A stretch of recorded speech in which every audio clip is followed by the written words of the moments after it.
नमस्ते, प्रणाम। हम खेसारी लाल यादव सबके पैर छू के प्रणाम कर रहा हूँ। आज सुबह आँख खोलते ही इतनी दुख भरी मैसेज मिला मुझे कि समझ में नहीं आया कि हम क्या करें। सीज़न 13 में, बिग बॉस के सीज़न 13 में हमारे बहुत अजीज़ मित्र और हमारे दोस्त भी और एक बड़े भाई की तरह सिद्धार्थ शुक्ला जी का जब न्यूज़ सुनने को मिला तो यकीन ही नहीं हो रहा था खुद पे कि ऐसा हो सकता है। क्योंकि मैं सीज़न 13 में हमारी लड़ाइयाँ भी दोनों भाइयों की हुई, वो प्यार की लड़ाइयाँ थी।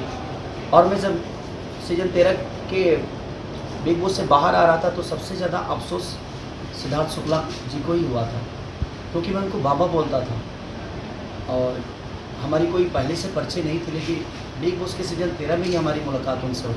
वो बड़े अच्छे इंसान भी थे, अपनी कोई भी बात निधड़क बोलते थे और इस उम्र में जाना ये कुछ अजीब सा लगा।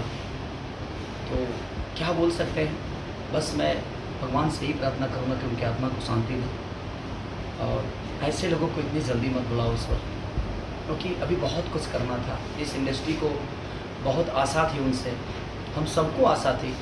एक अच्छी पर्सनालिटी के साथ, एक अच्छे विचारधारा के साथ अपने जीवन को चला रहे थे। मैं उस माँ को सादर प्रणाम करता हूँ, क्योंकि आज उस माँ पे क्या गुजर रही होगी। क्योंकि मैं सिद्धार्थ बाबा के माँ से भी मिला था जब फाइनल में मैं गया था, तो बड़ी प्यारी है वो।